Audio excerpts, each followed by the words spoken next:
Are you ready? Can I talk? Yeah, what's the answer? Do you mind? That's why I asked it. You're a nasty person, I'll tell you. They took it down. I think they took it down because it was so good. They didn't like it being up. I'm asking, this is... Oh, let me pull it out. I have to pull it out. Her cat was named Vagina. The judge wasn't allowed to put that in. I'm ready. I haven't He's watched so it yet. back. He's so I'm back. so ready. We haven't even started and we're paused. Donald Trump is... Like, no information Yeah, because... has come on the screen and we're already paused. Yeah, because... Oh, you're already stun locked. Let me cook. All right, let's get started. What I was going to say is this is very controversial because CNN done did it again. They did it for us. Yeah. They want Donald Trump to be president. I think they know what they're doing. I think Right. CNN's like, no, Trump is content. We want the ratings. We want him to be president again. Town Hall with former President Donald Trump. I'm Caitlin Collins.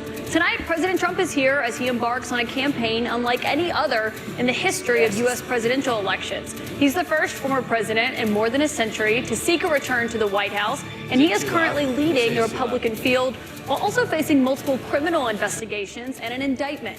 Just yesterday, he was found liable for sexual abuse and defamation.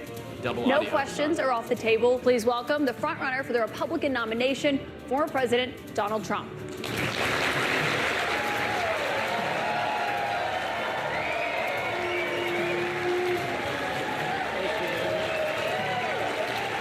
you.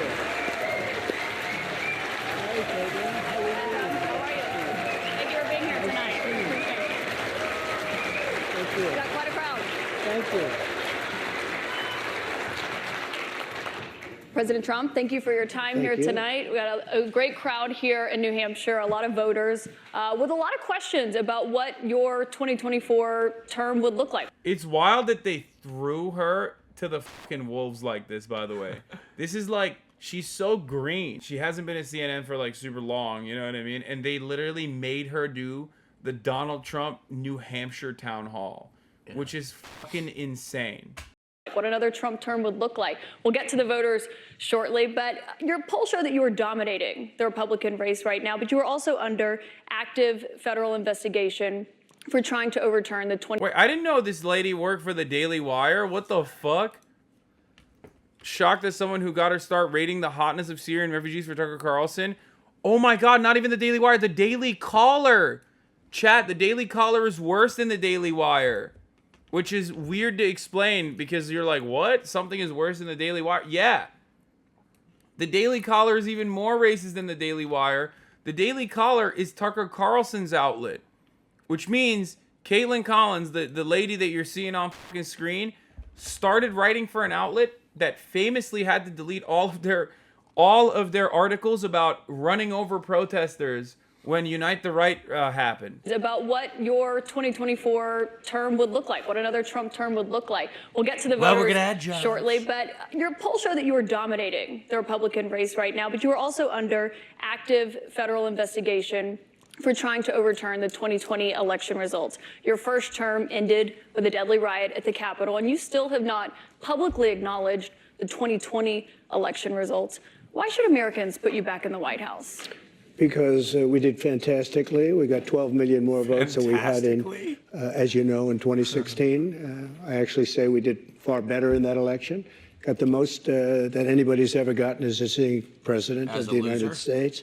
I think that when you look at that result and when you look at what happened during that election, unless you're a very stupid person, you see what happens. A lot of the people.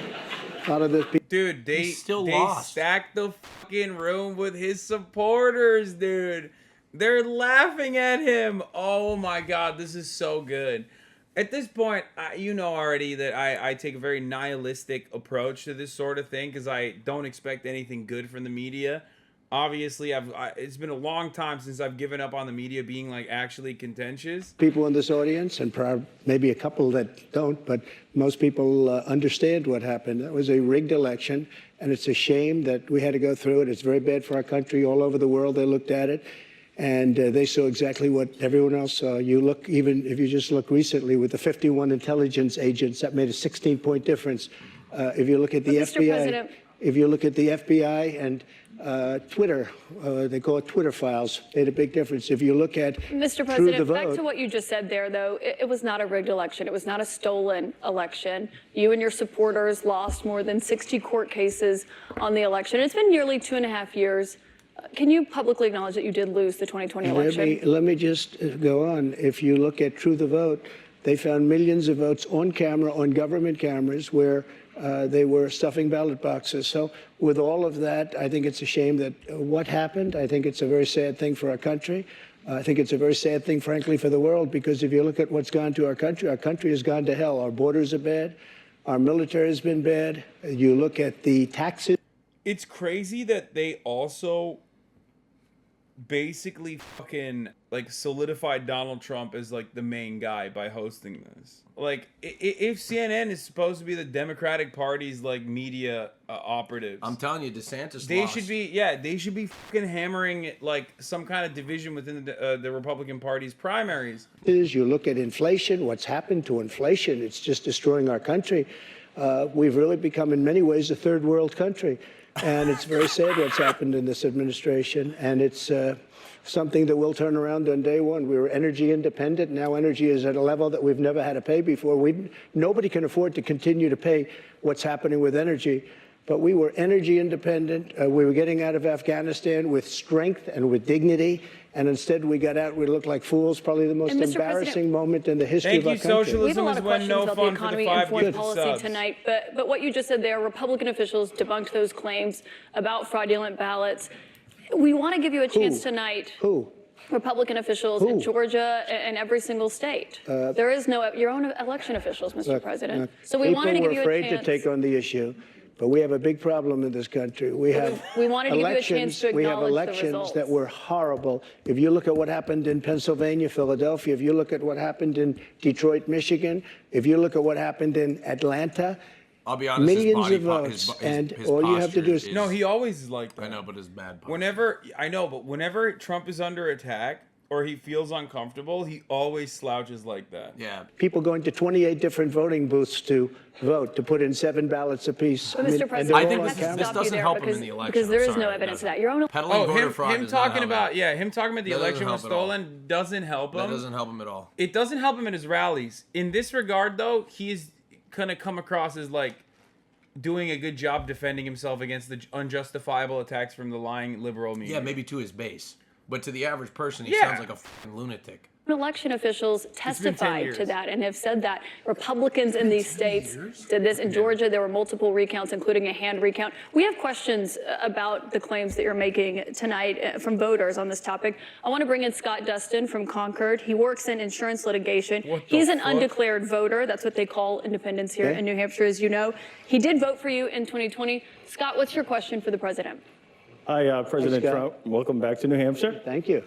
Will you suspend polarizing talk of election fraud during your run for president? Will I suspend? He has a phenomenal hairline, though. Like, it's kind of wild that his hairline is so good. Everything else is busted, but the hairline... it's pretty... The hairline is too intact. Excuse me, what? Will you suspend polarizing talk of election fraud during your run for president? Yeah, unless I see election fraud. If I see election fraud, I think I have an obligation to say it. And you know what we went through a short while ago has I really would talk back to him. What are you going to do, get kicked out of a fucking town hall? I hope we're going to have very honest elections. Oh, no. We should have voter ID. We should have one-day elections. We should have paper ballots instead of these mail-in votes. But the answer is yes, and I hope that it's going to be very straight up, because if it's going to be straight up, we're going to win the election. So you will suspend talk to his question about the 2020 election on the campaign trail? I guess we're going to just win. We're at a point now. We're getting so close. Let's just win it again and straighten out our country. One other question on this. Oh my God. Look how happy they are, dude. Oh my God. Dude, CNN literally was just like, can we just, Mr. Trump, please take your cock out. We will suck it. I love being an undecided New Hampshire voter in the room and going, yeah, dude, my president. When you've talked about the 2020 election results in the past, you once suggested terminating the Constitution. Do you stand by those comments? No. you were able to do certain things. I'm not talking about terminating the Constitution. I'm talking about cherishing the Constitution. The Constitution says that we're supposed to have legal and well-maintained and well-looked-at elections, and we didn't have that.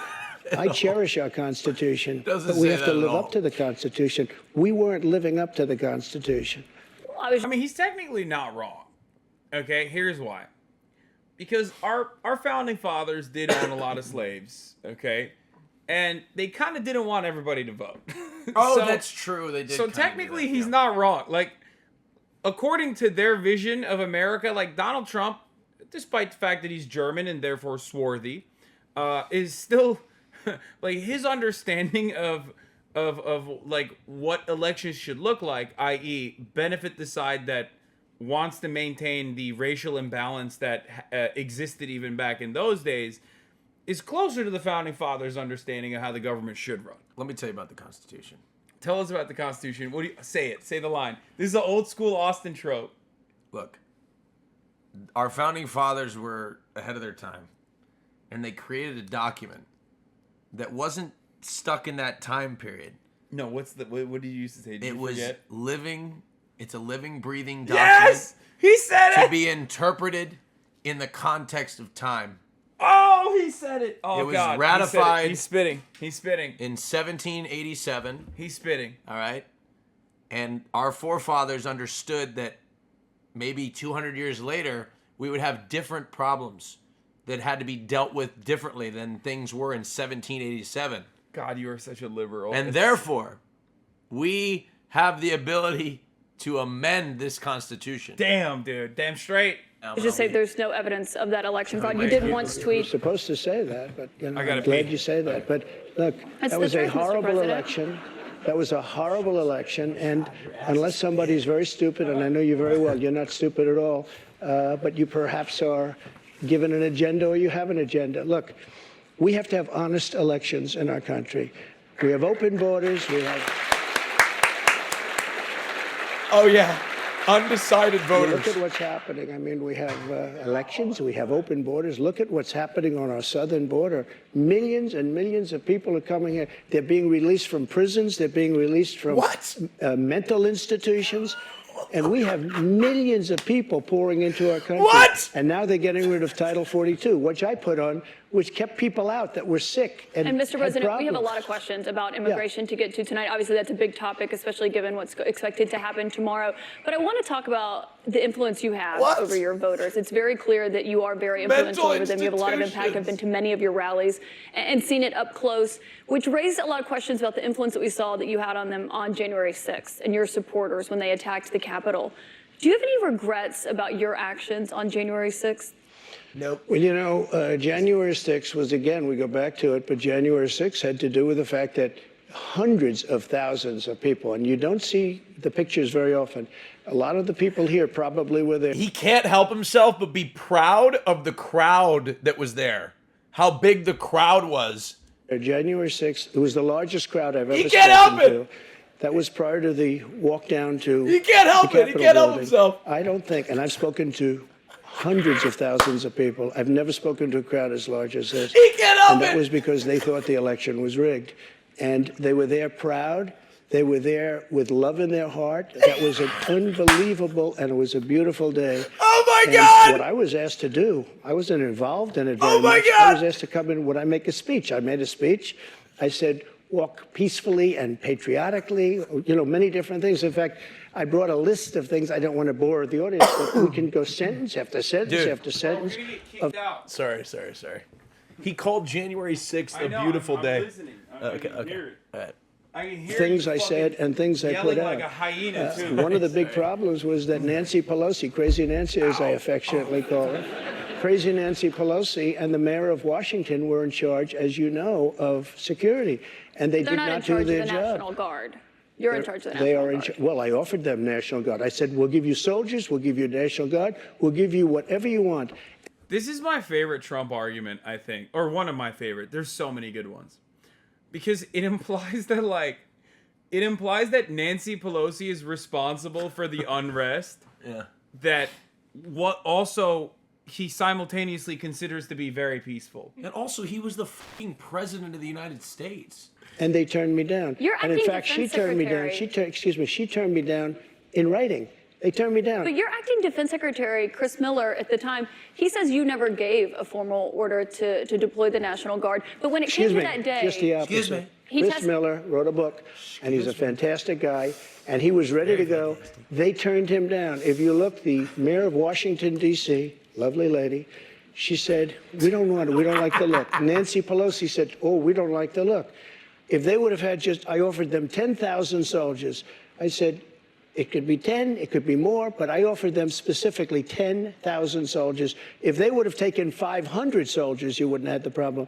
They turned it down. And if you look at the Inspector General report, he says they turned it down. They made a terrible mistake. Well, Chris Miller was your acting defense secretary. He says you never gave that order. But back to what happened on that day. He did not say that. He has testified that, Mr. He President. did not say that. But you said you weren't very... He did say that, though. That's so funny. No, don't believe you. Testify. He didn't testify. He testified. I don't believe it. I don't believe it. He told me. He called me up after. He said, Mr. President, I'm so sorry. I had to lie to them. I had to tell them at the top of the hour there's a 3-minute ad break, Mr. President. Very involved that day. You did tell your supporters to come to Washington. You tweeted about it, about that speech that happened on the rally. Am I allowed to say that? When they went to the Capitol and they were breaking into the Capitol, smashing windows, injuring police officers, why did it take you 3 hours to tell them to go home? I don't believe it did. Oh, let me pull it out. I have to pull it out.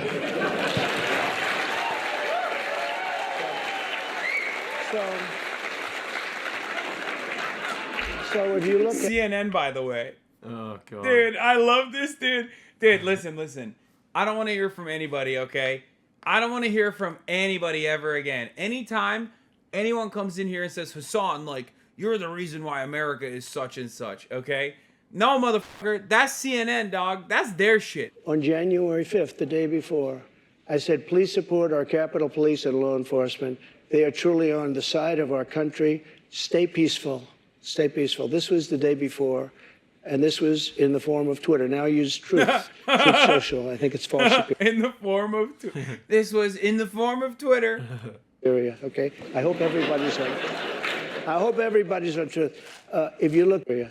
And this was in the form of Twitter. Now I use Truth Social. I think it's far superior. Okay. I hope everybody's on Truth. If you look, January 6th, this is before 2:30. I am asking for everyone at the U.S. Capitol to remain peaceful. This is right after, as it was happening. But what happened is they took it down. I don't know why. I think they took it down because it was so good. They didn't like it being up there. I am asking, and we didn't know. He's so good. Oh, he's so good. He's so fucking good. Oh, my God. Oh, dude, he's so back. This is Trump at his best. This is peak Trump, okay? Until I got it back, because now I have 90 million people waiting for me to go back, but I'm on Truth, and I'm staying on Truth. Listen, I am asking for everyone at the U.S. Capitol to remain peaceful. No violation. We want no violation. We want no violence. To be fair, everyone's Remember, we are the party of law and order. Respect the law and our great men and women in blue. Thank you. That was at 2:30. That was very early. Mr. President, I looked at the same timeline that you did. No, Once I know, it was but you clear, didn't report that. You know why? Because it was we taken did report down. it. I was reporting that It was taken day. down and it wasn't. But when put it was back up. clear to you that they were not being peaceful, you saw them rushing the Capitol, breaking windows. They were hitting officers with flagpoles, tasing them, beating them up. When it was clear they weren't being peaceful, why did you wait 3 hours to tell them to leave the Capitol? They listen to you like no one else. You know that. They do. I agree with that. But So why didn't Nancy you tell them to go Pelosi soon? and the mayor are in charge. I assume they were able to do their job. They weren't. But And it Pelosi's kicked not in in. charge of And Capitol if you remember, security. I made a video right outside the Oval Office in the Rose Garden. And I'm very proud of that video. I didn't have a script. I don't need scripts like a certain person that's in Well, there what right time, now. the video, it came out much later after they had already attacked the Capitol. It was a great video. And it was a beautiful video. And it said, I mean, I don't want to read it all, but you have to go home now. We have to have peace. We have to have law and order. No, I'm very We have to respect our great people of law and order. We love the people of law and order. We can't play into the hands of these other people. We have to have peace. please go home. I said that. referring You know to what the they law and did? order there, They took Mr. that President. down, and you know, to this day, it hasn't been put up. And the reason is it's so good and so conclusive that all of this nonsense and all of the tens of millions of dollars that have been spent are just wiped away with this one. And they've never put it back up. They had another one that they did the same But that thing. video that you referenced there, it wasn't posted until 4:17 p.m. No, okay. They breached Here, the I think Capitol we can at 2 pull your p.m. That video Mr. was President. posted, 4:17 yeah, p.m. before, actually a little bit before that. Right, so that's my Excuse question. me. Because in that 3 hours, over Excuse 140 me, it was officers posted were after the injured. first one I just read, though, and that was at 2 o'clock. But I think the reason the timeline is so critical here, because Pull it up. going back to your influence, Here's in that another 3 one I hours, posted. over 140 officers were injured that day. And a person named Ashley Babbitt was killed. Yes. You know what? She was killed, and she shouldn't have been killed. And that thug that killed her, there was no reason to shoot her. At blank range, cold blank range, they shot her. And she was a good person. She was a patriot. One There was person no who was reason there- to, there was no reason. patriot? And Yeah, she's a QAnon. he went on television to brag about the fact that he killed her. The officer was not bragging about the fact that he Oh, killed he her. was But one bragging. person who was at the He was Capitol bragging. that day, as you know, was your vice president, Mike Pence, who says that you endangered his life on that day. I don't Do think you he was in feel, any danger. Mr. President, do you feel that you owe Call him him an a pussy. apology? No, because he did something wrong. He should have put the votes back to the state legislatures, and I think we would have had to do. So, dude, that's so mask good. off. That's so good. He's like, no, he deserves it. He deserves it. He deserves the death threats. He should have done it. He should have stopped the process. He should have stopped the steal. This is signature Trump in great content, but I also don't think it bodes well for him. This is appealing to maybe 35% of the country. Yeah, it's a good base to have. Look, I'm not saying Donald Trump's going to beat Joe Biden. Okay? Donald Trump lost to Joe Biden already. But that was also right at the heels of COVID. Yeah. And not at the heels of, like, sky-high inflation with, like, real wage depression. The economy is a big issue for Biden. Yeah. Different outcome. I really do. But he doesn't have the authority to do that, as you know. What? The vice president does not have the authority to reject those, are you ready? Let's those have this elections. one now, because it's interesting. Let's keep it interesting, right? I like Mike Pence very much. He's a very fine man. He's a very nice man. He made a mistake. His lawyer said, you cannot move. I called him the human conveyor belt. I said, even if the votes, I talked to his lawyer, even if the votes are absolutely fraudulent, he can't say, yes, sir, he can't send back. And the Democrats played it, and the rhinos played it. And then the election was over. They told him he couldn't do it. And Mike said to me, I can't do it. The lawyers told me he can't do it. They can't do it. But the lawyers were wrong, because right after the election, they all met, the rhinos and the Democrats, and they worked out a plan to make sure that future vice presidents don't do what I said you could do. That's not what happened. You're referring to the Electoral Count Act. That's I've read that. There is no authority. No, legal excuse experts, me. including Republican legal experts, say that he does not have that authority, Mr. President. But I want to why move did they on. change the law then, saying that you can't do it? They didn't change the law. They strengthened the law because they were worried about Oh, they presidents strengthened it, exploiting. meaning you could do it. That's not what it means. Thank you. Thank They you. strengthened. Okay, you think that doesn't look strong? Well, I'm a liberal, so You think that doesn't look strong to independents?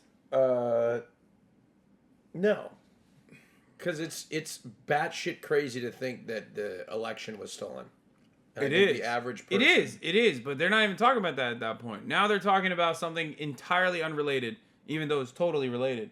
They're talking about like minutia. When you get lost in the fucking minutia, But when you get lost in the sauce. It's batshit crazy to think that Mike Pence could have saved. No, I agree with you.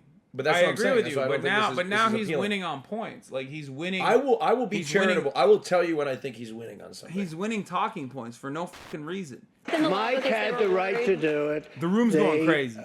Convinced him he didn't, and it was a horrible thing for our country. If you would have sent those votes back to Georgia, Pennsylvania, and other states, Wisconsin, which if you look at Wisconsin, they virtually admitted now that the election was rigged.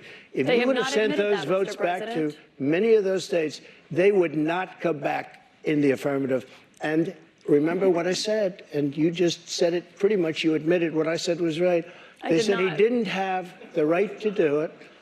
And he did have the right to do it, and that's why they changed the law, taking that right away. I should note that your campaign paid for a recount that happened in Wisconsin. It actually had more votes for President Biden by the end of it. But I want to move on to Wayne Byer. He's a retired attorney from North Conway. So many illegal votes were That was cast a in good Wisconsin. And if you look in Milwaukee, Wisconsin, they had so many illegal votes, they didn't even know what to do with them. You're absolutely wrong. Mr. President, there weren't any fraudulent votes in Wisconsin. I do want to get to the audience, though. We have questions for you from the audience. Wayne Byer is a retired attorney from North Conway. He has previously served in Republican administrations. He volunteered for the Republican Party in the 2022 midterms. He voted for you in 2020. What's your question for the president, Wayne? Thank you for coming, Mr. President. Thank you, Wayne. My question. Bro, they can't find people in New Hampshire that haven't voted for Donald Trump. Did he just say my president? Yeah, he did. Instead of My president. My question. To you is, will you pardon the January 6 rioters who were convicted of federal offenses? I am inclined to pardon many of them. I can't say for every single one because a couple of them probably they got out of control. But, you know, when you look at Antifa, what they've done to Portland, and if you look at Antifa, look at what they've done to Minneapolis and so many other. Let me get this straight. The rioters that went in, they're Antifa, but then he should also pardon them. So which one is it? It's both. It's fucking owned. Libtard. Like it's both. Like what is it? Are they Antifa plants or are they? They're Antifa So and many they're other also places. good Americans. Look at what they did to Seattle and BLM. Many people were killed. These people, I'm not trying to justify anything, but you have two standards of justice in this country, and what they've done, and I love that question, because what they've done to so many people is nothing. And then what they've done to these people, they've persecuted these people. And yeah, my answer is I am most likely, if I get in, I will most likely, I would say it will be a large portion of them. You know, they did and it'll be very early on. And they're living in hell right now. So when it comes they're to living pardons, in hell. And they're policemen, and they're firemen, and they're soldiers, and they're carpenters and electricians, and they're great people. Many of them are just great people. Mr. President, one of the people who was convicted was a former policeman, but he was convicted of attacking a police officer, I should note. But when you said you are considering pardoning a large portion of those charged with crimes on January 6th, does that include the 4 Proud Boys members who were charged and convicted of seditious conspiracy? I don't know. I'd have to look at their case, but I will say in Washington, D.C., you cannot get a fair trial. You cannot. Just like in New York City, you can't get a fair trial either. Dude. Speaking of New York, I want to ask you about a significant verdict that was reached yesterday. I know this is something you want to weigh in on as well. A Manhattan jury found that you sexually abused the writer E. Jean Carroll and defamed her. You've denied. Oh, this is the best part that's incoming right now. I've seen it. He goes off for like 2.5 minutes here, and it's just fucking insane. But what do you say to voters who say it disqualifies you from being president? Well, there aren't too many of them because my poll numbers just came out. They went up. Okay. Ooh, that's a great response. God, he's such a piece of shit. I'm the only person in history who had a charge like that. And usually you leave office, you say, I'm sorry, but I'm going to back home. I'm back home to my family and everything. I'm going to be resigned. My poll numbers went up, and they went up with the other fake charge, too. Because what's happening is they're doing this for election interference. This woman, I don't know her. I never met her. I have no idea who she is. I had a picture taken years ago with her and her husband, nice guy, John Johnson. He was a newscaster, very nice man. She called him an ape. Happens to be African American. Called him an ape. The judge wouldn't allow us to put that in. Her dog or her cat was named Vagina. The judge wouldn't allow to put that in. All of these things, but with her, they can put in anything. Access Hollywood. This was a jury of 9 people who found you liable of sexual abuse. Do you think that will deter women from voting for you? No, I don't think so, because I think Her cat's name is Vagina. Why? What does that have to do with the case? Like, he's trying to say the judge wasn't impartial. Okay? But, like, I don't even know what, like, how does that prove that the judge was impartial? I mean, the judge was partial, sorry. Vagina. Why is that relevant to the court case at all? I gotta run it back. The way he said that is so funny. Says This was a Hollywood jury put in of anything. 9 people. Her cat was named Vagina.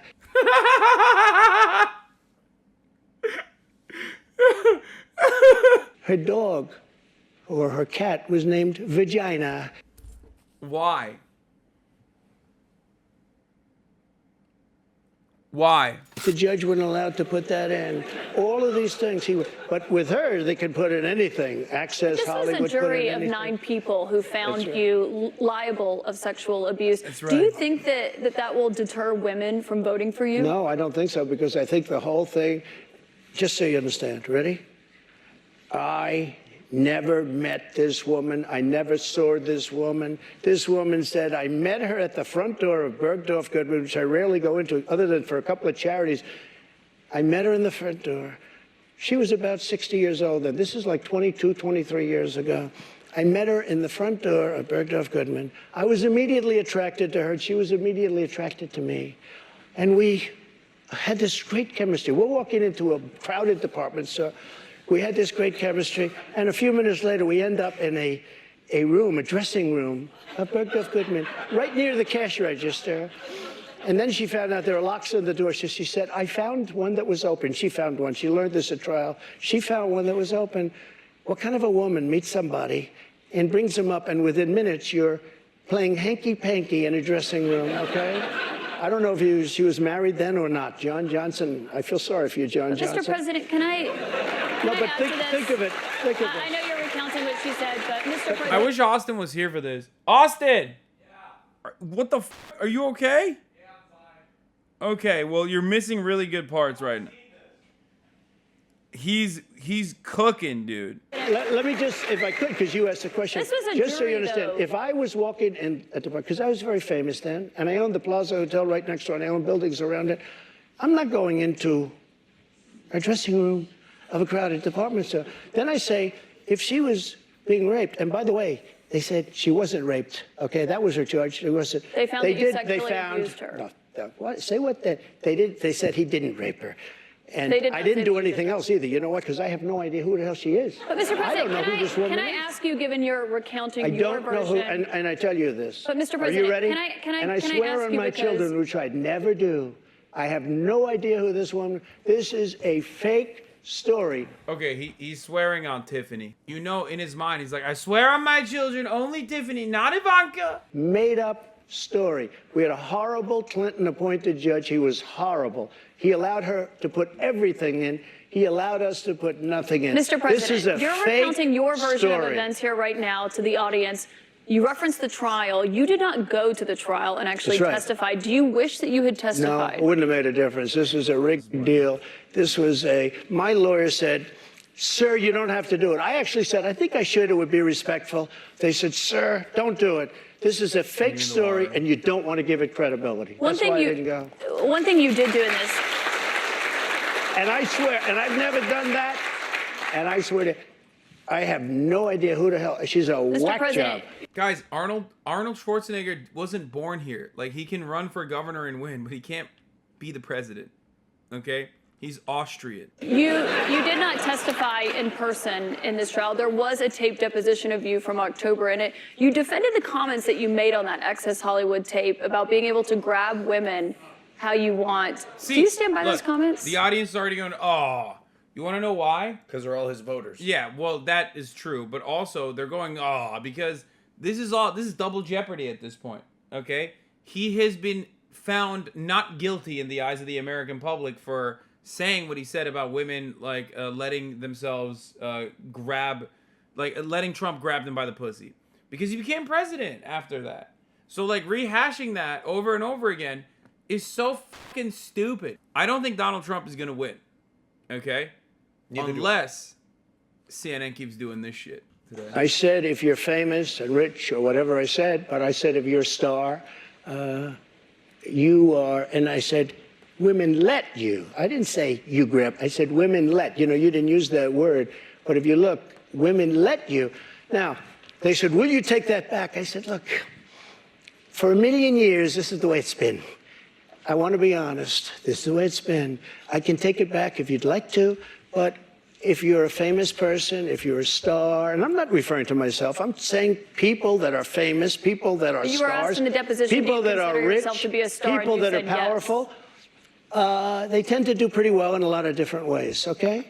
And you would like me to take that back? I can't take it back because it happens to be true. I said it's been true for 1 million years, approximately 1 million years, perhaps a little bit longer than that. So you stand by those comments? Well, I don't want to lie. Mr. President, we have a lot of here's what questions. she wants Mr. me to President, say. let's A get to rich the and audience famous questions person tonight. has no advantage over anyone else. Well, you do have an advantage, and I say unfortunately, but that's the way it is. You said fortunately or unfortunately, Well, but Mr. fortunately or President, we have a lot of unfortunately for audience her. questions to get to tonight. I want to go back to the audience. We've got Danielle Rieger. She works as an oral surgery assistant. She's a Republican activist from Derry. She was a New Hampshire delegate for you in 2020. What's your question?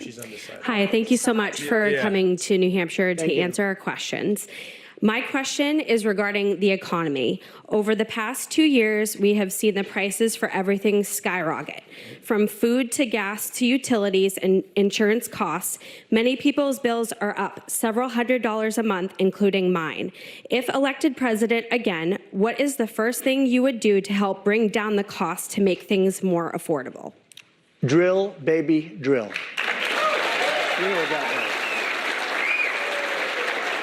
So, we were energy independent. We were soon going to be energy dominant. And nobody had ever done what I did. We got oil down to $1.87. Actually, it fell lower than that in some cases. We had to save the oil companies. The price was getting so. We were doing incredibly. We had the greatest economy in the history of our country, probably the greatest economy in the history of the world. We were energy independent, soon to be energy dominant. We were going to be bigger than Russia and Saudi Arabia put together ×2. We have more liquid gold under our feet than any other nation, And these stupid fools ended it. And energy went from $1.87 and even lower for gasoline, for a car. They went from $1.87 to $5, $6, $7, $8, and even $9. And your electricity bills went through the roof, your heating bills went through the roof. And that's what started inflation. And it hasn't stopped because people are paying now for... E. Jean Carroll is already considering a new... I mean, this is BNO News. I don't know how fucking... real this is, but it doesn't really matter because she does have every right to do so because Donald Trump just lost the defamation suit and then literally defamed her in the exact same way. He's doing the Alex Jones double down, dude. KFC double down, baby. Let's fucking go. Bacon and for eggs and for the 2 and 3 times what it was just a little while ago. We created the greatest economy in history. A big part of that economy was got you the biggest tax cuts in the history of our country, bigger than the Reagan cuts, bigger than any. Why are you clapping?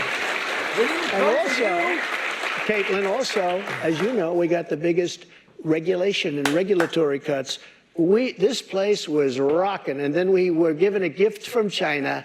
And China paid a big price. And let me tell you something. I took in hundreds of billions of dollars in taxes from China. But prior to COVID coming in, and then I rebuilt the economy again, a second time. But we had, prior to COVID coming in as from China, from Wuhan, which I said it came from Wuhan. Everybody said, oh, you're wrong about that. You're wrong. It came from Wuhan. I said it right from day one. So we had the greatest economy in the world. Here's the story. They made energy so high, and energy is all invasive. It is massive as an industry and as a cost. It lifted everything. If you made donuts, no matter what you did, and we had inflation, the likes of which I guess we haven't had, as I said, for 52 years, but I think more than that. We had no inflation. We had the lowest energy prices we've had in decades. This country was rocking and rolling. And by the way, we had the most secure border in the history of our country. Mr. President, we have more questions on the economy. I want to make sure we get to all of those. As you know, the U.S. right now could be just 3 weeks away from defaulting on its debt. That could mean millions of jobs lost, people not getting their Social Security payments. People believe it would put the U.S. economy into a recession. On that topic, I want to bring in Marta Cervella, a student here at St. Anselm. She is an undeclared voter who did not vote in 2020. Marta, what's your question? Hi, Mr. President. Hi, thank you. So my question is, what do you think about the United States' current debt situation, and how can we move forward? Such an important question. So we're at $33 trillion, a number that nobody ever thought possible. When we had our economy rocking and rolling just prior to COVID coming in, like literally we were making a fortune. And oil, we were going to make so much money from oil, we were going to start paying off debt. But then with COVID coming in, we had to do other things. We had to keep this country alive because it was so serious. Taxes. But we have to get the country back. We have to lower energy prices. We have to lower interest rates. Interest rates are through the roof. Energy has to come down. It all has to come down, and we have to start paying off debt. But when we have a debt limit, and they use that very seriously to me. They came in, Schumer came in with Nancy Pelosi, and they were using, we'll violate it, we'll do whatever. They talked a whole lot different than they do right now. I say to the Republicans out there, congressmen, senators, if they don't give you massive cuts, you're going to have to do a default. And I don't believe they're going to do a default because I think the Democrats will absolutely cave because you don't want to have that happen. But it's better than what we're doing right now because we're spending money like drunken sailors. So just to be clear, Mr. President, you think the U.S. should default if the White House does not agree to the spending cuts Republicans are demanding? Well, you might as well do it now because you'll do it later. Because we have to save this country. Our country is dying. Our country is being destroyed by stupid people, by very stupid people. You once said that using the debt ceiling as a negotiating wedge just could not happen. You said that the debt ceiling is for bills that have already been accounted for. Yes. Right? It's not for new spending. It's for things that we've money already spent, right? Yes. We're spending $7 trillion on, much of it on nonsense. $7 trillion on nonsense. We've got And another I actually question from a said, voter tonight. get all of that money that was wasted, and frankly, the Senate should have never approved it. Get all that money that was wasted, and if they don't get rid of that, you'll have to default. Okay? Mr. President, we've got another voter here tonight. And by the way, you're going to default eventually anyway, but it's going to be much messier. I don't think you'll have to default. I think if the Republicans hold strong and they say we want let's say we want $5 trillion off, I really think the Democrats have no choice but to do it. And if I win, they're going to be doing the same thing to me in 2 years. I guarantee you that. Mr. President, they're going we've to got play a another very voter hard here ball game, tonight. and they did that before. Bobby Petrino has been waiting very patiently. Sure. He's a student at St. Anselm. He's a member of College Republicans. He's an undeclared voter right now. He supported you in 2020. Bobby, what's your question? He's a member for of the President College Trump? Republicans. Hi, thank you for coming. This is a bit of a pivot, but with gun violence and mass shootings in the news cycle recently, I'm worried that state governments and the federal government are going to act to repress gun rights. Under your administration, you instructed the Department of Justice and the ATF to ban bump stocks. If elected president again, how would you act not only to defend our Second Amendment rights, but to restore rights that have been taken from us, such as, by example, recently the ATF's ruling on the pistol stabilizing braces? Yeah, as you know, the bump stocks are actually a very unimportant thing. And NRA, I went with them, and they said it doesn't mean anything. Or actually, all they do is teach you how to shoot very inaccurately. So we did that. There's been nobody that's protected the Second Amendment, as you know, like I have. I've protected it through thick and thin, not easy to do. But we have a very big mental health problem in this country. And again, it's not the gun that pulls the trigger. It's the person that pulls the trigger. And we have to protect our Second Amendment. We have to protect our Second Amendment. Mr. President, you dealt with a lot of mass shootings when you were in office. This year, there have already been more than 200 mass shootings in 2023. If you are reelected, are there any new gun restrictions that you would sign into law? I would do numerous things. For instance, schools, we would harden, very, very much harden. And I'm a very believer. I believe in teachers. I love teachers. I think they're incredible. And they love the children, not quite like the parents, but they love the children in many cases almost as much. Many of these teachers are soldiers, ex-policemen. What? They're people that really understand weapons, and you don't need. What? 5% of the teachers would be more than you could ever have if you're going to hire security guards. But in addition to that, have security guards, you have to harden your entrances. You have to make schools safe. And you can make other places safe. But it is a big mental health problem in this country more than anything else. And remember, we have 700 million guns, 700 million.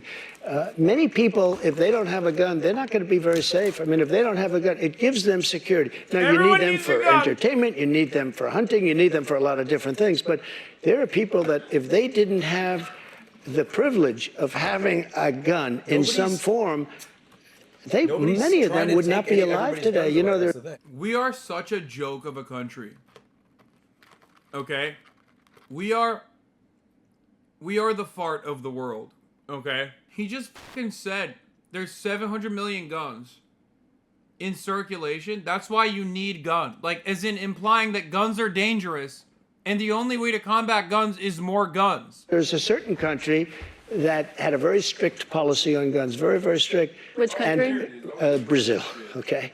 Brazil, very strict. And the former president of Brazil, and the killing was incredible. They were walking into people's homes and killing people.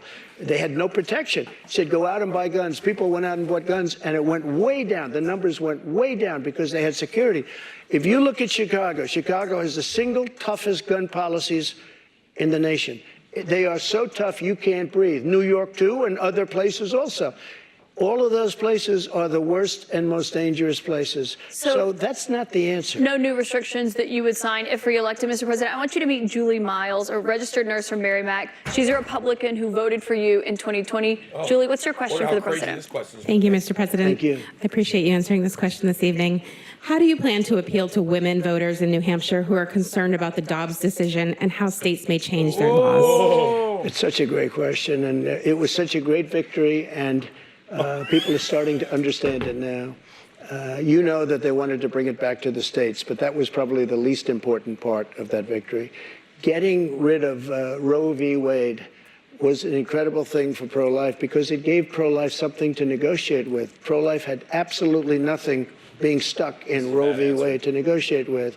And now what's happening, and I see it all over, deals are being made, deals are going to be made, and look, everybody that was president wanted to get rid and tried to get rid of Roe v. Wade. You mean for 50 years. Republicans. For 50 years, this has been going on, actually a couple of Democrats too, but for 50 years, this has been going on.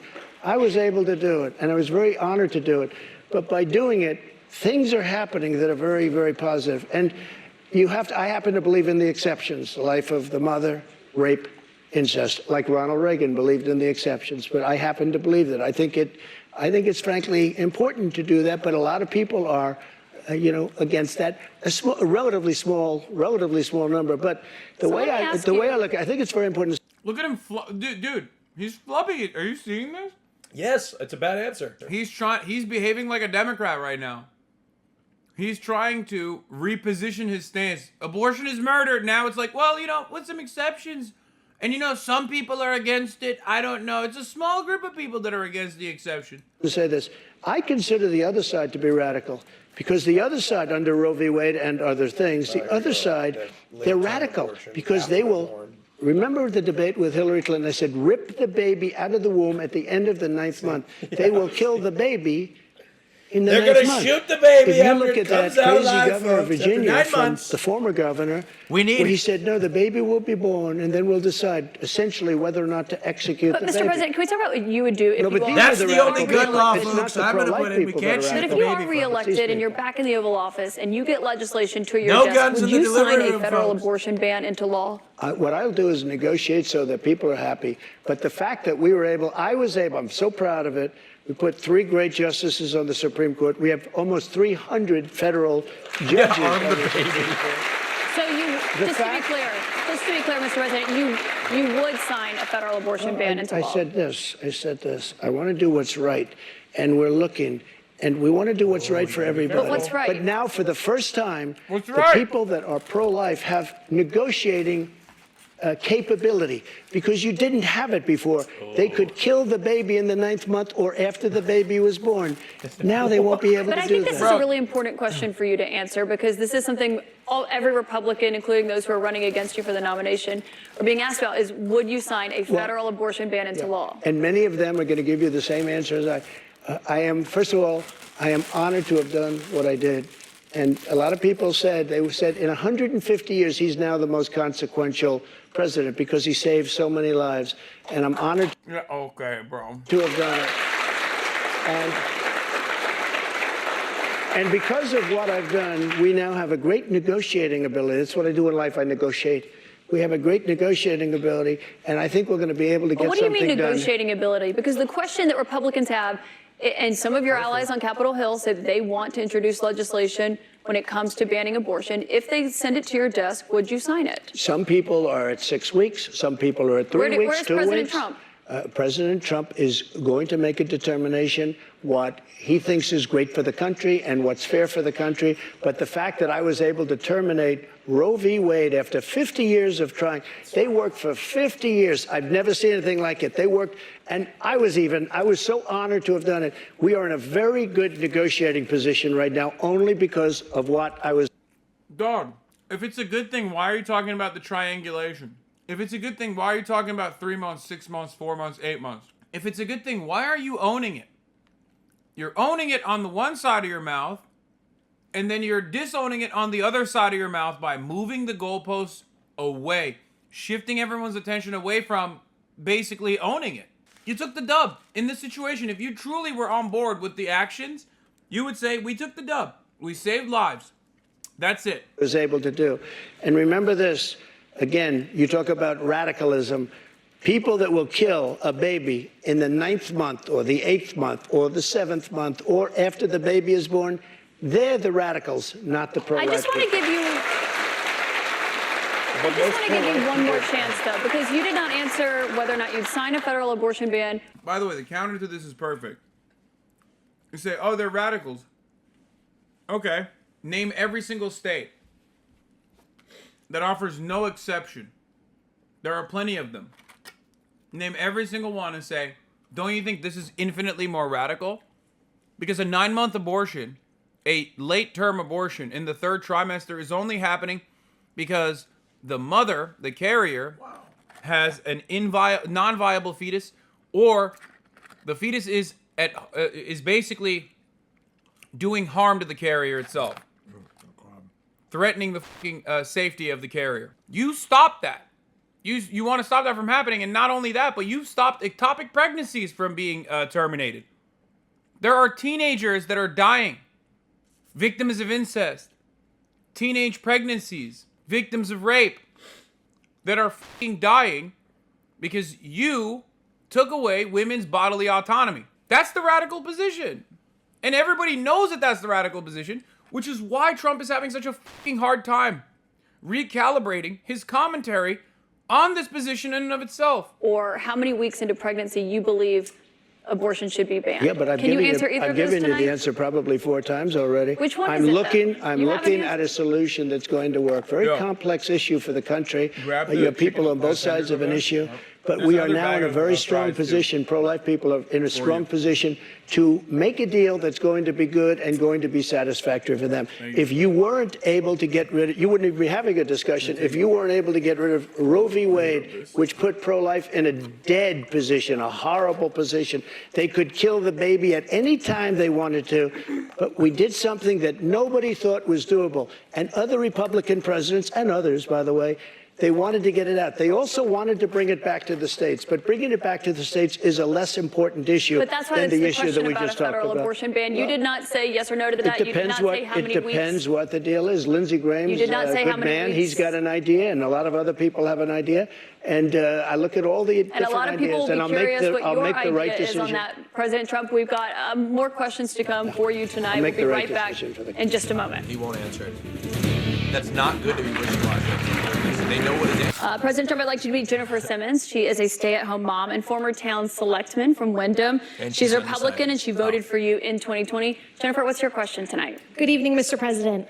Title 42 is expected to expire tomorrow. Our southern border and now our northern border are experiencing record migration. She lives in New Hampshire. You don't understand. She lives in New Hampshire. No, you don't understand. They're under attack, dude. We learned on May 2nd that the Biden administration plans on deploying 1,500 troops to the southern border.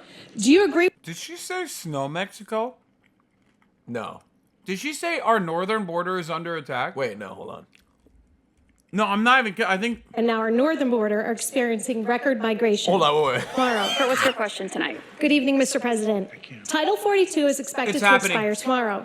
Our southern border and now our northern border are experiencing record migration. Northern border, yeah! It's happening. Snow Mexico is in effect. Patriots are rising up. Republicans are finally coming on board with the Hasanabi mindset. Bro. Oh my God. I have been waiting for this moment. The journey to Canada is insane. Like, what? Dude, I've been waiting for this moment, dude. I've been sneaking into Canada, then sneaking into the United States. I've been joking about how we need to shut off our border to Snow Mexico for the longest time, and now Republicans are finally advocating for it. That the Biden administration plans on deploying 1,500 troops to the southern border. Do you agree with deploying troops to the border? She's like, why no troops to the northern border? Please say that. And how will a Trump administration slow down the rate of migrants coming across all our borders? Sure. A very fair question, especially since tomorrow is going to be a day of infamy. You're going to have tens of thousands of people pouring into our country. Even the judge, the judge overruled them when they wanted to terminate it early. And he said, that you better extend this thing. The judge in Texas said, I hope you're going to extend this, but this is my policy that they're letting terminate because they lost in court. They wanted to go earlier. You're going to have millions of people pouring into our country right now at a level that nobody's ever seen before. These people are sick. Anybody that wants this to happen to our country, they're destroying our country, and this should not be allowed to happen. How they're not going to do a version of Title 42 or my Title 42, which was tough.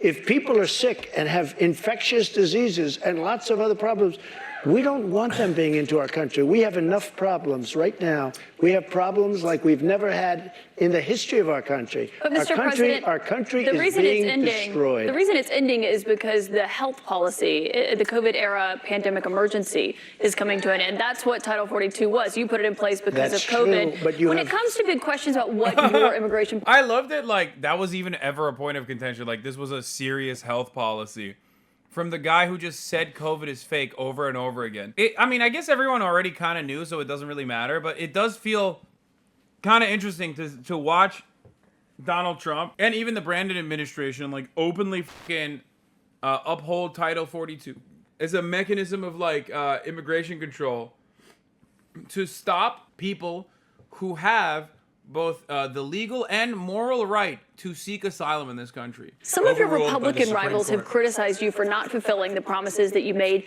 on the campaign trail, like finishing the border wall. So how do voters know that you... CNN is insane, bro. She just said you lied and didn't finish the border wall. When will we get a bigger border wall? That's an insane thing to hear from CNN. Would get those done if you're reelected. I did finish the wall. I built a wall. And now we're going to build a bigger wall, one, and I finished it. And then I said, we have to build some more because there are areas like water going through a dam. There are some areas where a lot of people are coming. You close up one and they come into another. And we started another 100 miles of wall. In fact, I said to my people, if we start this and don't finish it, and then we had a rigged election, I'm sorry to say it. The election was not rigged, Mr. President. You can't keep saying that all night long. And so then they took over and they decided not to finish it. It would have taken them 3 weeks. I built hundreds of miles of wall. If we didn't have it, it would be hard to believe it could be any worse. They're just letting people flow into our country. Look, a country has to have borders. There's never been anything like is happening to our country right now. You built about 52 miles of new wall when you were in office, Mr. President. It wasn't the complete wall. One other thing that with no, but I have to respond to that. With your immigration, it was only about 52 miles of new wall. This is what she does. I built hundreds of miles. Some of the wall was up there, and it would be laying on the ground, rusted, rotten steel, rusted, rotten wood, and what the radical left crazy Democrats did, if there's a piece of wood laying down, they consider that a wall. I built 30-foot walls that go down 7 feet into the ground. If there was a little piece of wood sitting in the ground, they said, oh, he's not building a wall. We already had a wall.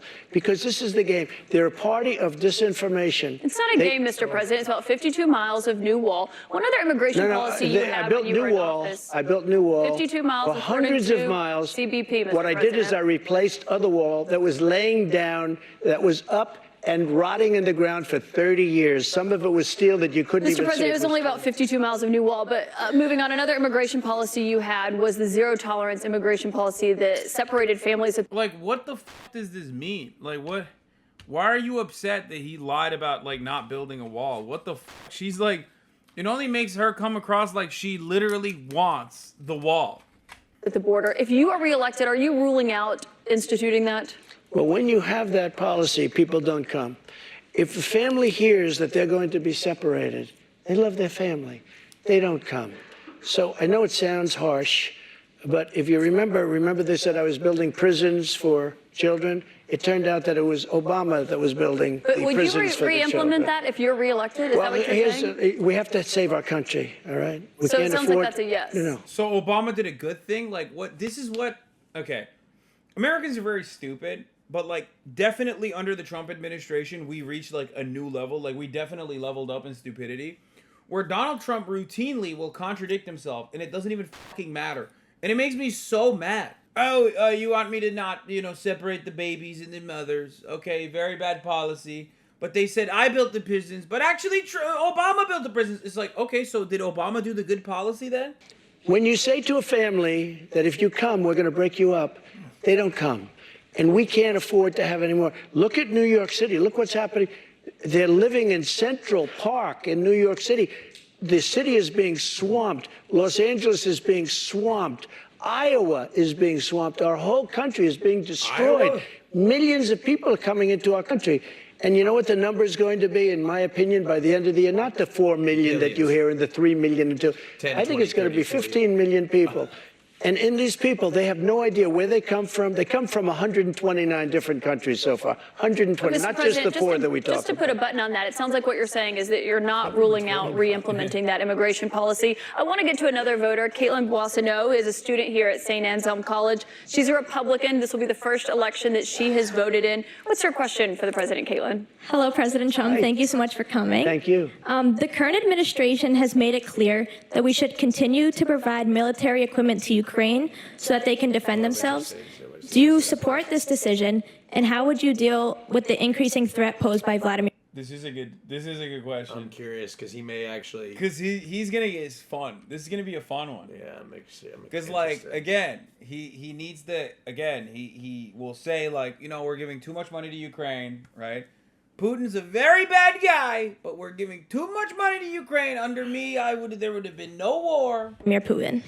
First of all, thank you very much. It's really nice. And it's an important question, so important, because we're giving away so much equipment. We don't have ammunition for ourselves right now. We don't have ammunition for ourselves. We're giving away so much. But here's the thing.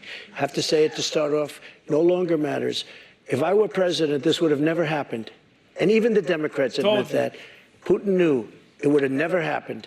And his pipeline would have never happened. A lot of things would have never happened. But this would never have happened. And all those dead people, both Russian and Ukrainian, they wouldn't be dead today. He barely flinched on that. He's like, shut the fuck up, dude. I'm spitting right now, okay? Shut the fuck up, Caitlin Collins. I'm talking. I'm the president, okay? When money talking, you listen, okay? It's money calling. You pick up the fucking phone. When money talking, nobody cares about grammar. And all those cities that are blown up and disintegrated right to the ground, that wouldn't have happened. Okay, now, here's the problem. We've given so far $171 billion. They've given, meaning European Union, which is approximately the same size altogether as our economy. They've given about 20. So we're at 170, let's say, and they're at 20. You don't have to know too much about history to realize, or geography, to realize that they're a little bit more affected than we are, okay? So they've got to put up a lot more money because they're taking advantage of us like every other country did. That's why I ended NAFTA and replaced it with the USMCA, Mexico, But on Canada. this issue, Mr. President, I should know, I don't know any Democrats who have said they don't believe Putin would have invaded if you were president. But her question is, would you continue to give Ukraine money and weapons if you're elected? What's the answer? I have a very good relationship with... He's going to say, as long as they give me dirt on Hunter Biden, just like I asked in that very perfect phone call. President Zelensky, because as you know, he backed me up with the phony impeachment hoax number 1, when he said the president didn't do anything wrong. So I happen to like. Yeah, that's right. And I was totally exonerated, by the way, just a waste of time and money. You were impeached over that. You were impeached over that. But let's stay on topic here, Mr. President, because the question is, would you give Ukraine weapons and funding? I was impeached by a crazy woman named Nancy Pelosi. But the question here is, would you give Ukraine weapons and funding if you were elected? I would sit down. Let me just put it a nicer way. If I'm president, I will have that war settled in 1 day, 24 hours. How would you settle that war in 1 day? Because I'll meet with Putin, I'll meet with Zelensky, They both have weaknesses and they both have strengths. And within 24 hours, that war will be settled. It'll be over. It'll be absolutely over. Do you want Ukraine to win this war? I don't think in terms of winning and losing. I think in terms of getting it settled so we stop killing all these people and breaking down this country. Now, can I just follow up on that? You But said one you of the don't things think you in have terms to of do is winning you and have to get losing. you have Mr. to get President, Europe. can I just follow up on that because that's a really important excuse me, statement let me that you just just follow made up. there. Can you say if you want Ukraine or Russia to win this war? I want everybody to stop dying. They're dying. Russians and Ukrainians. I want them to stop dying. And I'll have that done. I'll have that done in 24 hours. I'll have it done. You need the power of the presidency to do it. But you won't say that you want Ukraine to win. You know what I'll say? I'll say this. I want Europe to put up more money because they're in for 20 billion. We're in for 170, and they should be. And they should equalize. They have plenty of money. They should equalize. I got with NATO, when I sat down, I got them to put up hundreds of billions of dollars that they weren't paying under Obama and Bush and all of these other presidents. That's why they're able to help them fight the war because of the money I got. But I want Europe. What's happening in Excuse Ukraine, me. Mr. I want President. Europe to put up more money because they're laughing at us. They think we're a bunch of jerks. We're spending $170 billion for faraway land, and they're right next door to that land, and they're in for 20. I don't think so. When it comes to what's happening there, when you were in office, you said that you respected President Putin. Do you still respect him today? He made a tremendous mistake. He's a smart guy, you know. I remember I said he was smart, she was smart. They What said was his he mistake? said President Xi of China, right, is smart. Okay, 1.5 billion people. He's the ruler of 1.5 billion people. I said, yeah, he's a smart guy. How dare he say he's smart? Of course he's smart. They want you to say he's a stupid person. Okay, he's not a stupid person. He's very smart. He's very cunning. And Putin made a bad mistake, in my opinion. What was his mistake? His mistake. Bro, his answers for the Ukraine stuff, in the eyes of the overwhelming majority of the public, or not overwhelming, but like in the eyes of normies, is probably one of his strong suits. I know that this is the worst place to say this because this is a hyper online and hyper focused very political community, and for them it's like a non-issue. It's like, what? Of course, like you're gonna say, yeah, I want Ukraine to win. I want Ukraine to win. Okay, I'm sure everyone here feels that way to a certain degree. So like to you guys, it seems ridiculous that he won't say this because he's like, is he paid by Putin? Like what the? But to the normies, dude, this looks great. Like he's literally, why the should we care about this? Like that's basically what he's saying. Because that's the average American's perspective on the matter. Do you believe that Putin is a war criminal? He's responsible for the deaths of thousands of Ukrainian men and women I think it's and something that children. should not be discussed now. It should be discussed later. Because right now we have to get a war. If you say he's a war criminal, it's going to be a lot tougher to make a deal to get this thing stopped. Because if he's going to be a war criminal. Damn. I'm not going to lie. I think, dude, that's. God damn. He's like actually not bad at this. No, he's not wrong. He's not fucking wrong. Okay, the real reason why he's saying this is because he doesn't think Vladimir Putin's a war criminal, right? That's the real reason why he's not saying it. But that is an expert way to deflect away, to make your, again, really fucking ridiculous talking point come across like a good position. Oh, I'm just doing diplomacy. That's why I don't think we should say he's a war criminal. Come on, we're just doing it for diplomacy. Meanwhile, he doesn't think that Vladimir Putin is a war criminal. Let's be real. Of course he doesn't. Criminal where people are going to go and grab him and execute him. He's going to fight a lot harder than he's fighting, under the other circumstance. That's something to be discussed at a later date. Right now, we want to get that war settled. And I'm not talking about the money either. I'm talking about all the lives that are being, the number of people. Trump is evolving into a politician. That's scary. You're out of your mind if you think that that is a politician answer. No, the politician answer in this situation is yes, Vladimir Putin absolutely is a war criminal, and we have to do everything we can to stop him, and he's a big bad guy, and we're going to kill him, actually. I'm going to kill him personally, kill him dead with my hands. That's the politician answer. It's like ridiculous, it's silly, it's unproductive. Even if it's true, like the fact that Putin is a war criminal, which he is, saying that is, you have no power anyway. You know what I mean? You're not going to change anything. It's silly. People being killed in that war is far greater than you're hearing. When they blow up a city and those buildings come pouring down and then they say 2 people were injured, no. Hundreds and thousands of people are being killed, and we have to get that war settled. We have more with former President Trump. Right after this, we're going to take a quick break, and then we'll be back with questions from voters. It blows my mind. It blows my fucking mind that he is, again, looking like... I hate this so much. I hate this so much. Donald Trump is a violent, virulent racist. He is a violent white nativist. He is a imperialist, just as every other fucking Democratic or Republican president has been. But he can come across, just like he did in 2016, like he is anti-fucking war again, as opposed to the Democrats who he portrays as pro-war. I hate this. It makes me so mad. It is so frustrating, especially because Democrats look like they are like hungry. They're bloodthirsty. We have a lot more voters' questions, I should note, in here in New Hampshire to get to, but I also want to talk about some of the other investigations that you're facing. We talked about others at the top, but one of those is the special counsel's investigation into classified documents that were found at Mar-a-Lago. Why did you take those documents with you when you left the White House? I had every right to under the Presidential Records Act. You have the Presidential Records Act. I was there, and I took what I took, and it gets declassified. Biden, on the other hand, he has 1,850 boxes. He had boxes sent to Chinatown, where they don't speak even English in that Chinatown we're talking about.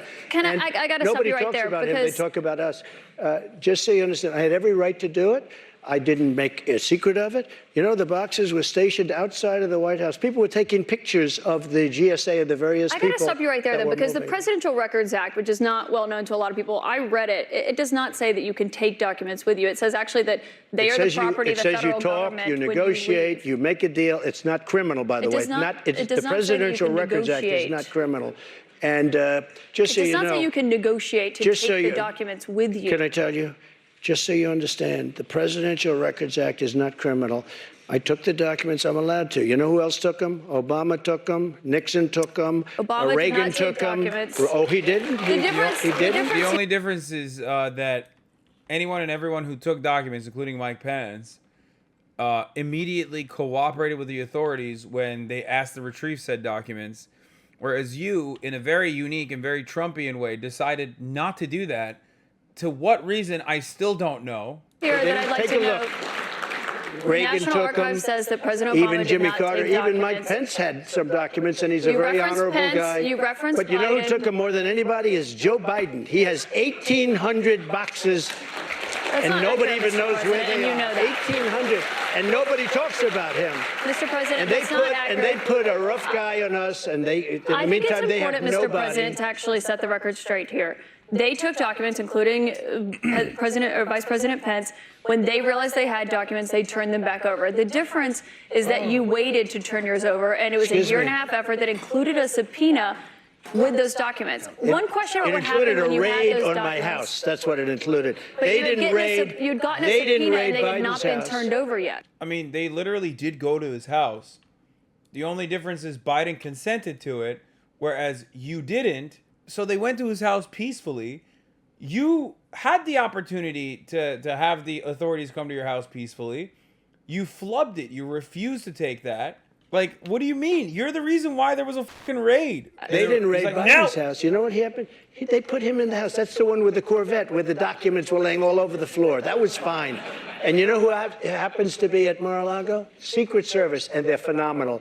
I have Secret Service. He didn't have Secret Service. The other thing, the vice president cannot declassify. He didn't have the right to declassify. He has documents from when he was a senator. And even Democrat senators say, I can't believe it.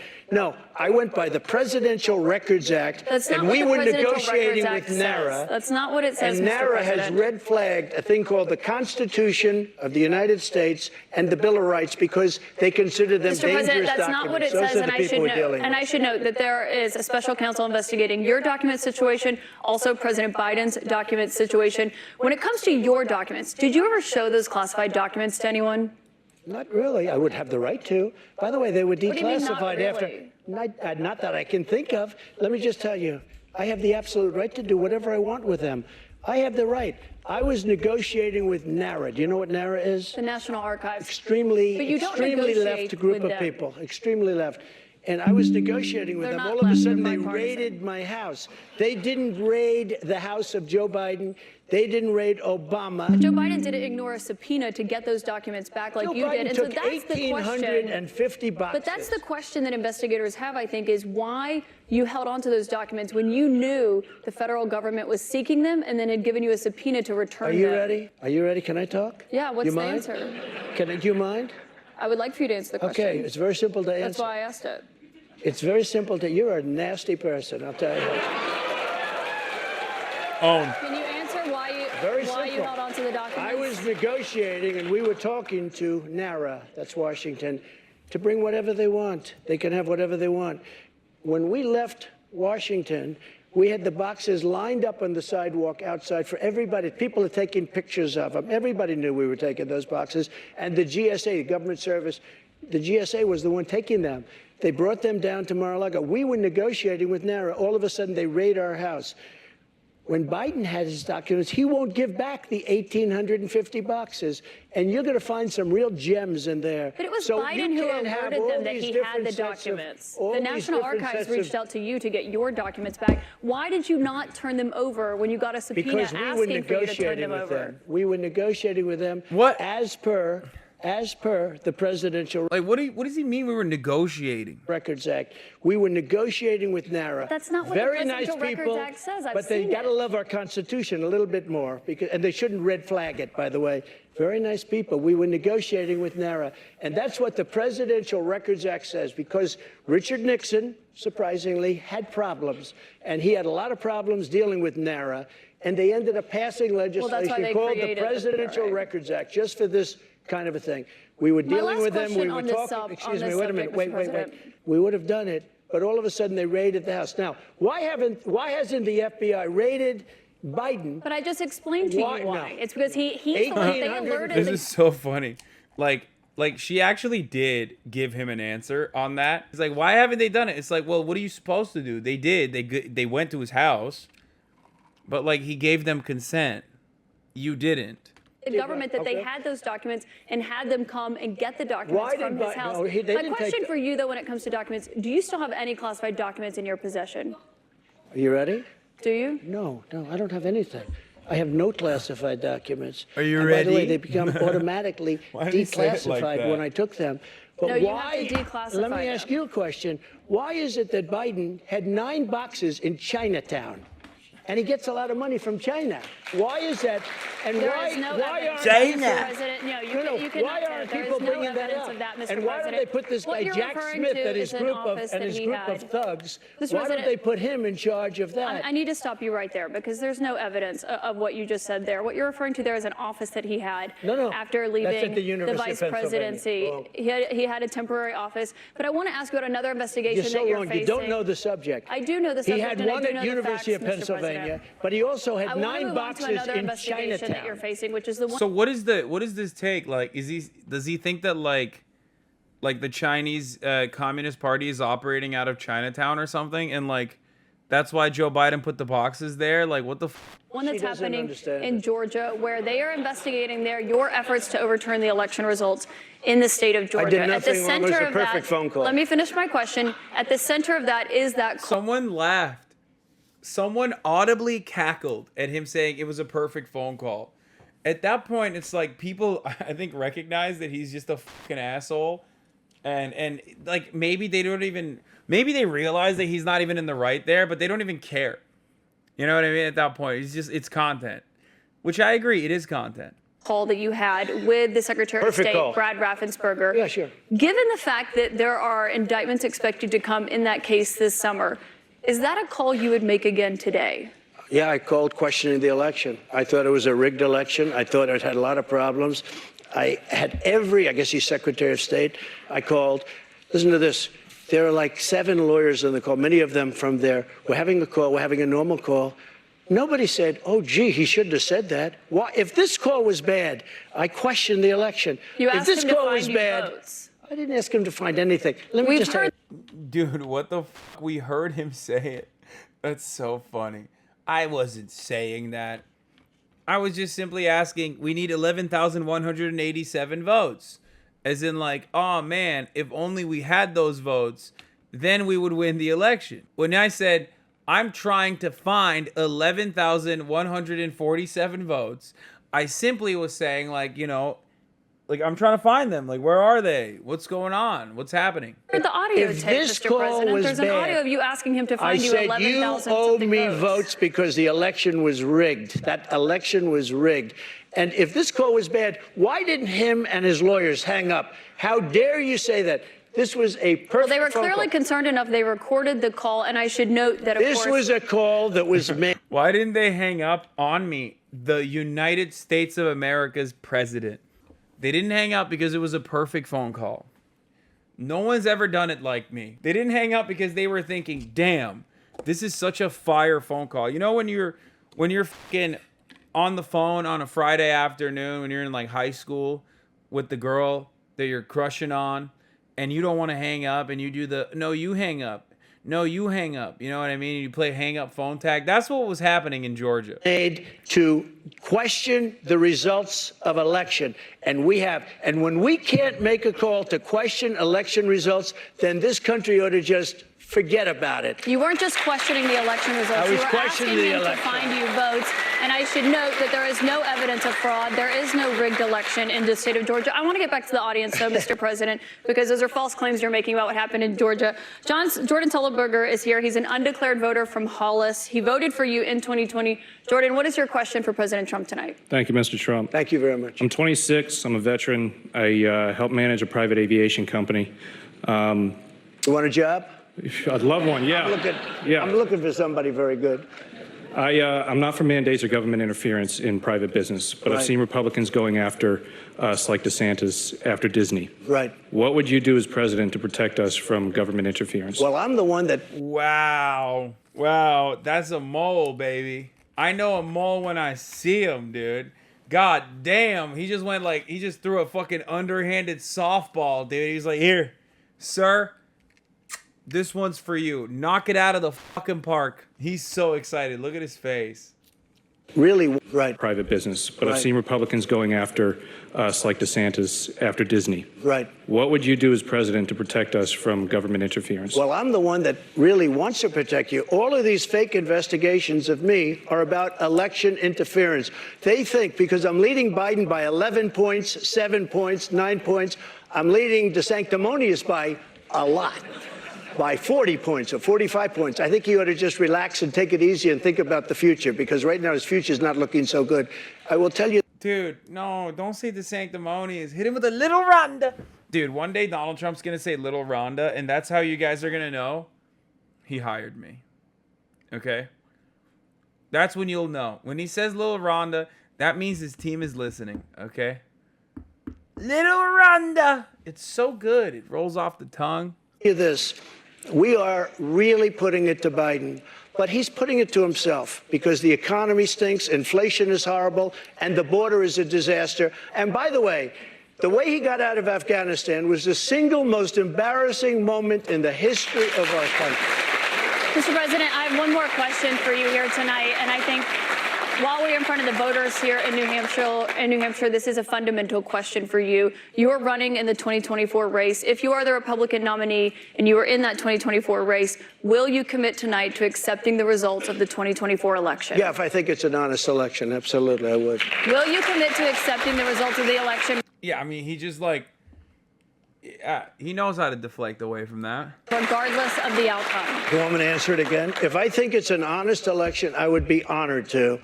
And right now, we are so far ahead of both Democrat and Republican. By the way, honest equals I win. So if I win, yes, it's honest. So I will, of course, be honored to. If I lose, bye-bye. Obviously, it's fake. That's so stupid. If I lose, it's rigged. If I win, then I'll be honored. Republican. And you know what? If I don't win, this country is going to be in big trouble. It's so sad to see what's happening. But no commitment there on the accepting the results regardless of the outcome. If it's an honest election, correct, I will. Okay, so not committing to accepting the 2024 election results or acknowledging what happened in 2020. President Trump, I want to thank you for coming here tonight. This was an important conversation with voters to hear and to have. Thank you to our audience and to our host, St. Anselm College. CNN's coverage continues with Anderson Cooper and Jake Tapper. Wow, what a fucking disaster, dude.